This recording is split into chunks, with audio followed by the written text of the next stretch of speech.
Just before sunrise on August 21st, 1942, a Japanese infantry colonel stood at the edge of a palm-lined clearing on Guadalcanal. The air was thick with humidity, the ground still dark with night moisture. In front of him ran a shallow creek, no wider than a few truck lengths. Beyond it, hidden in jungle shadows and sandbag positions, waited American Marines. Colonel Kiyonao Ichiki watched the opposite bank in silence. Behind him stood more than 900 Japanese soldiers, veterans drawn from one of the Imperial Army's most respected regiments. They were disciplined, confident, and certain of victory. Many had never known defeat. Ichiki believed this would be over quickly. Japanese intelligence had already assessed the enemy. American troops were described as undisciplined and psychologically weak, men shaped by comfort rather than sacrifice. They might possess superior weapons, but when faced with determined assault, they were expected to retreat or surrender. This was not guesswork, it was accepted truth, and that truth had a name. For decades, Japanese military doctrine had rested on the belief that spirit outweighed steel. Victory, officers were taught, came from willpower, obedience, and the acceptance of death. Western armies relied on machines and logistics. Japanese soldiers relied on resolve. When the moment came, resolve always won. History appeared to prove it. Japan's victory over Russia in 1905 became more than a military triumph. It became validation. A smaller nation had crushed a European power through discipline and sacrifice. From that moment on, Japanese planners absorbed a dangerous lesson. Material superiority could be defeated by men willing to die. By the time war erupted in the Pacific, this belief was no longer questioned. Officers were trained to assume that Western soldiers, especially Americans, lacked the endurance for prolonged, desperate combat. They would fight when conditions favored them. When chaos arrived, they would break. The opening months of the war reinforced everything. Across Southeast Asia, Allied defenses collapsed with shocking speed. The Philippines fell. Singapore surrendered. Entire garrisons laid down their arms. Japanese forces advanced against larger armies that seemed unable to withstand relentless pressure.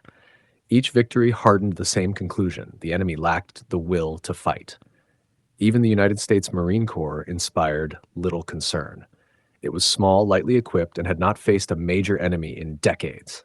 Japanese analysts dismissed the Marines as secondary troops, useful for guarding outposts, not resisting elite infantry in a real battle. What those analysts missed was what the Marines had been preparing for in silence. Throughout the 1930s, Marine doctrine was built around a grim assumption. Any Pacific war would be fought far from supply lines, under constant threat, with plans collapsing almost immediately. Marines trained to operate without orders, without reinforcement, and without certainty. Junior leaders were expected to think, adapt, and keep fighting when communication failed. They were taught that confusion was normal, that fear was inevitable, that survival depended on discipline and refusal, not heroics. When Marines landed on Guadalcanal in early August 1942, reality was worse than training. Supplies were incomplete, equipment was missing, disease spread through the ranks. Within days, naval support vanished, leaving them isolated on an island they barely understood. They knew something else too. If they were forced back into the sea, there would be no rescue. They dug in anyway. They scraped a defensive perimeter around a half-finished airstrip hacked out of jungle and volcanic soil. They rationed ammunition. They lived on captured food. At night, they listened to the jungle and waited for what they knew was coming. Colonel Ichiki did not intend to keep them waiting long. Ordered to hold his position until reinforcements arrived, he chose to attack immediately. Waiting made no sense. Why delay honor? Why share victory? Against Marines, his force was more than sufficient. He believed doctrine would hold. He believed the Marines would panic. He believed the battle would confirm everything Japan thought it knew. As his soldiers fixed bayonets and moved toward the creek in the darkness, Ichiki had no idea that by dawn, hundreds of his men would be dead, his regiment would cease to exist as a fighting force, and the Japanese army would receive its first brutal lesson in what happened when American Marines did not run, because this belief was about to be tested not in theory, but in blood, and the result would shock everyone who survived it. The first Japanese soldiers stepped into the creek just after 1 a.m. The night was thinning. Shapes began separating from shadow. palm fronds stirred in the heavy air. On the far bank, the American line remained silent, too silent, as if it were waiting. Colonel Ichiki watched closely, expecting movement, retreat, the subtle signs of an enemy preparing to give way. This was the moment doctrine became reality. His men advanced with bayonets fixed, bodies leaning forward, discipline absolute. Shock would do the work. A sudden night assault, delivered without hesitation, had broken defenders across Asia. Western soldiers did not withstand this kind of pressure. They never had. Instead, the darkness exploded. Marine machine guns opened fire almost simultaneously, ripping the silence apart. Tracer rounds slashed through the creek bed, turning water and sand into a storm of light. The first Japanese wave collapsed where it stood, bodies dropping into the creek and piling against the bank. Ichiki froze, not at the casualties, but at the response. This was not frantic fire. The guns were steady, controlled, precise. Every approach route was covered. Every burst landed where men were advancing. Mortars followed almost immediately, tearing gaps through the formation. Then artillery shells, registered earlier, began falling with frightening accuracy. This was not an enemy reacting in panic. This was a defense designed for this moment. Japanese soldiers surged forward again, screaming their battle cries, trying to overwhelm the fire through momentum and sacrifice. Doctrine demanded it. Courage meant advancing no matter the cost. Hesitation was failure. More men fell. For a brief moment, Ichiki felt something unfamiliar, a flicker of doubt he refused to follow. The Americans were still firing, still holding, still organized. The assault was not producing the psychological collapse it was supposed to. He dismissed the thought. The enemy had not yet felt enough pressure. That was all. No Western force could endure this indefinitely. More attacks would finish it. Doctrine had never failed him before. On the marine side of the creek, no one ran. Men stayed in their fighting positions as bullets snapped overhead. Gunners adjusted fire calmly as targets shifted. When Japanese soldiers reached the wire and sandbags, Marines met them face to face. Rifles, pistols, bayonets, fists. The fight became close, violent, and personal. One Marine machine gunner's gunner was struck early by shrapnel that destroyed his eyesight. Blinded and bleeding, he refused to leave his position. Guided by shouted directions, he continued firing by sound alone, hands blistering against the overheated weapon. The gun never went silent. The assault stalled, then shattered. Bodies clogged the creek bed. The water darkened.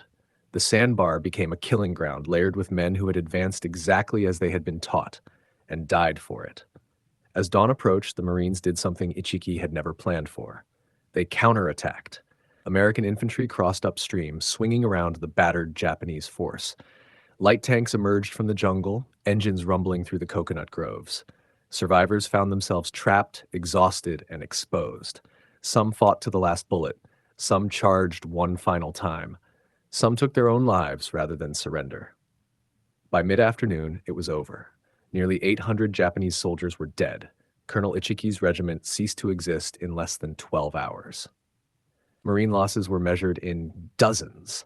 Ichiki burned his regimental colors and disappeared into history. But what vanished with his command was something far larger, because for the first time in the Pacific War, Japanese doctrine had been tested against American Marines and failed completely, proving that belief alone could not stop men who refused to break. The lesson they refused to learn. The reports from the creek reached Japanese headquarters in fragments.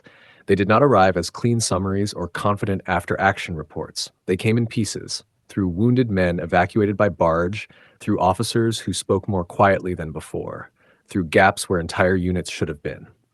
These men did not speak like victors or even survivors. They spoke like witnesses.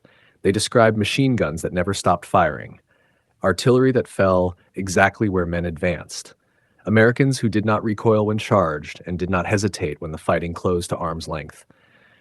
Entire platoons, they said, had simply ceased to exist. Then the numbers arrived. Colonel Ichiki's regiment had been destroyed. For officers reading the reports in rear area command posts, the words felt unreal. An elite Japanese infantry force had not merely failed, it had been erased by American Marines.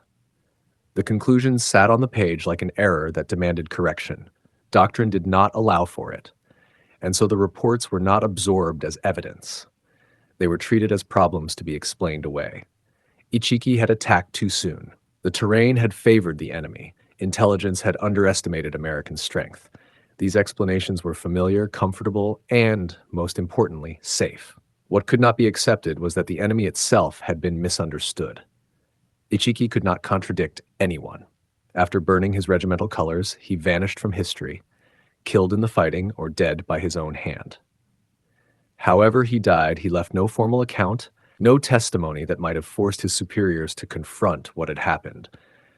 With no voice to challenge the narrative, the institution protected the belief instead. The assumption survived. Far from headquarters, among the wounded being evacuated by barge, a different understanding formed. One soldier, feverish and barely conscious, reportedly told a medic that the Americans fought like us, but did not stop. It was not accusation or bitterness. It was confusion. At higher levels, confusion hardened into escalation. Major General Kiyotake Kawaguchi was given command of the next operation. Unlike Ichiki, he was cautious, analytical, and widely respected. He studied the Tenaru reports carefully. Privately, he acknowledged that the Marines were tougher, more organized, and more resilient than expected. But acknowledgement was not surrender. Kawaguchi concluded that Ichiki had failed not because doctrine was wrong, but because it had been applied too bluntly. The belief itself did not require revision, only refinement. Better maneuver, better timing, a smarter blow. His plan focused on a narrow ridge south of the American airfield. A night assault through dense jungle would strike where defenses appeared thinner. If the ridge fell, Henderson Field would be exposed. The Marines, finally isolated and shaken, would break. On paper, it was a better plan. The jungle disagreed, trails vanished, units lost contact, supplies ran out. Men reached their attack positions exhausted and hungry. Artillery never arrived, destroyed by American aircraft before it could be unloaded. Still, Kawaguchi pressed forward. Doctrine demanded momentum. Delay meant weakness. On the American side, there was no relief after Tenaru, only a tightening awareness that this was not ending. Patrols pushed deeper into the jungle. Defensive positions were reinforced again and again. Artillery coordinates were adjusted with obsessive care. Lieutenant Colonel Merritt, Red Mike Edson, watched the ridge constantly. Japanese airstrikes returned to it with unnatural focus. He did not need intelligence reports to understand what that meant. He ordered his men to dig in. They were exhausted. Many were sick. Some had been fighting almost continuously since landing on the island. One Marine later recalled the moment he understood that Guadalcanal was not a battle to be won quickly. It was a place where someone had to stay until the other side was finished. On the night of September 12th, the jungle erupted. Japanese soldiers surged out of the darkness, screaming as they attacked in waves. Grenades tore through Marine positions. Machine guns roared. Flares turned the ridge into a nightmare of smoke and broken light. The lines bent. In places, they broke. Japanese troops pushed deep into the perimeter, coming within a few hundred yards of the airfield itself. For hours, the outcome hung in the balance. Ammunition ran low. Units lost cohesion. Orders dissolved into instinct and shouted commands. Edson moved along the line under fire, rallying men, shifting positions, refusing to yield ground. When sections were overrun, Marines counterattacked to take them back. Artillery slammed into the jungle approaches just in time, again and again, breaking formations moments before they could overwhelm the ridge. By dawn, the ridge still stood. More than 600 Japanese soldiers lay dead. Kawaguchi's assault had come closer than Ichiki's and still failed. The survivors withdrew into the jungle, starving and wounded, carrying the same unanswered question with them. For the second time on Guadalcanal, Japanese doctrine had been tested by a different commander, a smarter plan, and near success, and for the second time, it had failed. Yet the lesson was still refused, because instead of asking why the Marines would not break, Japanese leadership chose the only answer belief allowed. Next time, even more force. Already planning an offensive so decisive that surrender was discussed in advance, unaware that denial itself was now driving them toward a catastrophe they no longer had the ability to avoid. The price of refusal, final. By October, Guadalcanal no longer like a battlefield. It felt like a trap. For Japanese soldiers moving toward the island, the journey itself had become a gamble. Supplies could not arrive in daylight. Slow transport ships were destroyed from the air. Everything had to come at night, aboard fast destroyers racing down the narrow waters of the Solomons. Even then, much of what was sent never reached shore, lost to air attack, scattered into the sea, or abandoned in the chaos of unloading. What arrived was never enough. Ammunition was rationed, food was scarce, medical supplies vanished first. Soldiers weakened before they ever reached combat. Disease spread faster than orders. Malaria, dysentery, and fever hollowed out units long before American bullets found them. Still, the offensives continued. Japanese leadership no longer spoke of hesitation or reassessment. The answer to every failure was force applied on a larger scale. More troops, more attacks, more sacrifice. The logic was simple and deadly. The Marines had not broken yet, so they must be made to break. The October offensive was meant to end everything. Tens of thousands of Japanese soldiers were committed to a coordinated assault aimed at finally crushing the American perimeter and recapturing the airfield. Plans were drawn not just for attack, but for what would follow, how the surrender would be accepted, how victory would be presented.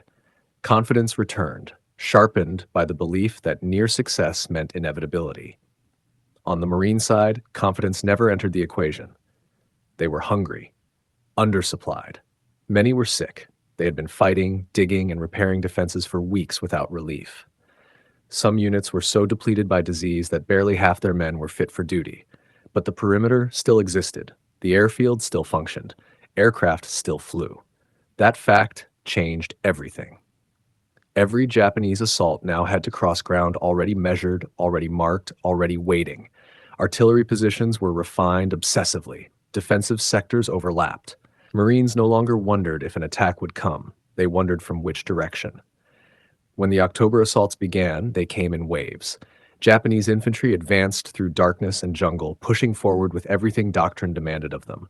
They reached the Marine lines. In places, they broke through.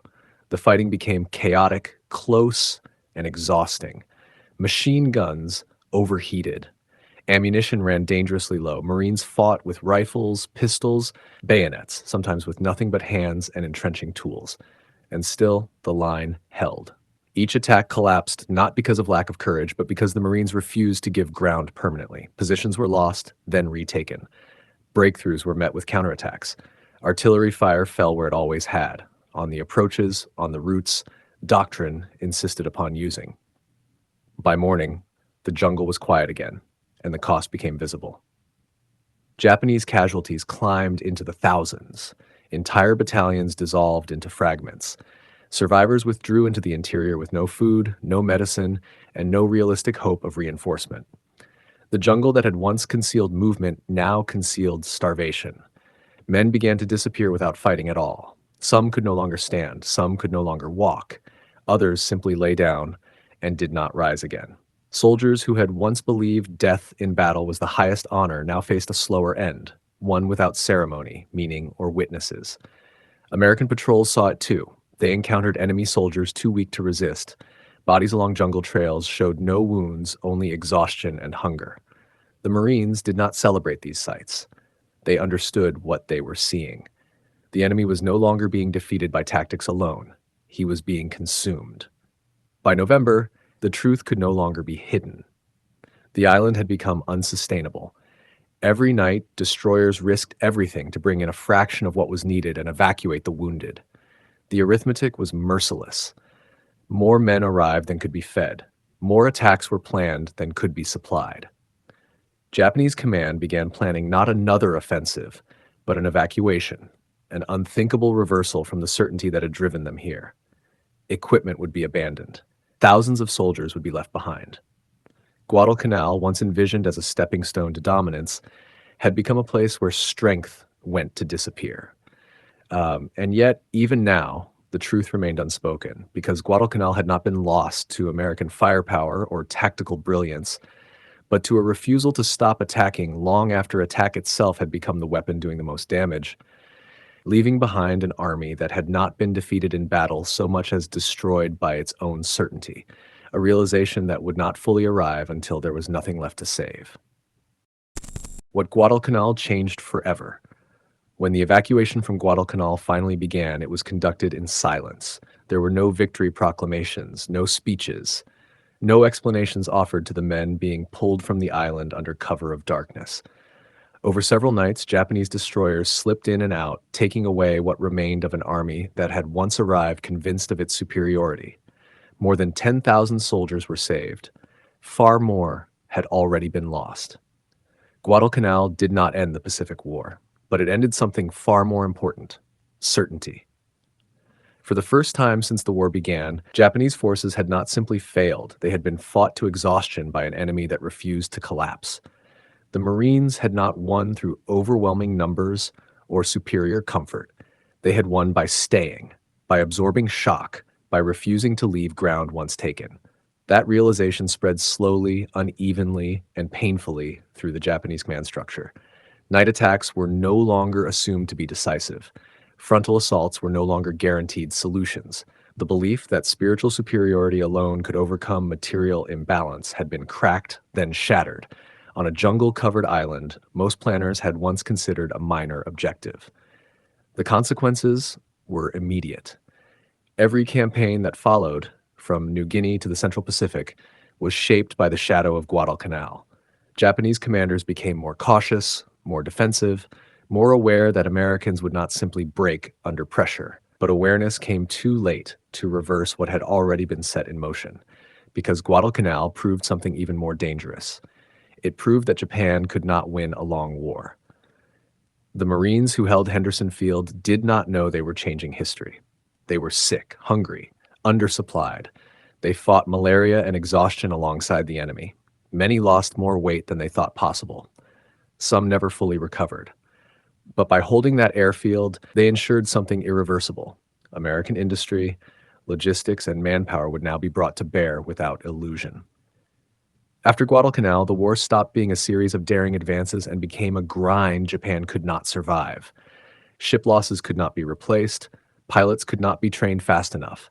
Veteran units were destroyed and never reconstituted. Each island taken afterward, Tarawa, Saipan, Paliliu, Iwo Jima, carried echoes of a lesson first learned in the Solomons. Americans would come, they would stay, and they would not negotiate under fire. Japanese officers who survived the war later spoke of Guadalcanal with a clarity absent from wartime reports. Some called it the turning point. Others called it the beginning of the end. One former commander would later say that Guadalcanal was not just a defeat, but the moment Japan lost the initiative forever. That assessment was not exaggeration.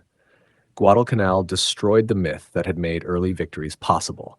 It stripped away the belief that will alone could overcome factories, fuel, and time. It exposed the fatal flaw at the heart of Japan's war planning, the assumption that the enemy would behave as expected. The Americans did not. They did not retreat when charged. They did not surrender when isolated. They did not abandon ground once taken. They stayed. And because they stayed, the war changed shape. By the time Japanese leaders fully understood what Guadalcanal meant, there was no path back to the certainty they had lost. Every future decision was made in reaction, not confidence. Every offensive carried doubt where belief had once been. The Marines who fought there rarely spoke about ideology or doctrine. They spoke about heat, hunger, fear, and holding the line because the man next to them depended on it. But in doing so, they dismantled one of the most dangerous assumptions in modern military history. Guadalcanal did not just break an army.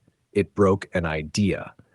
And when that idea died, everything that followed, from the island-hopping campaign to the final battles near the Japanese homeland, became not a question of if, but when.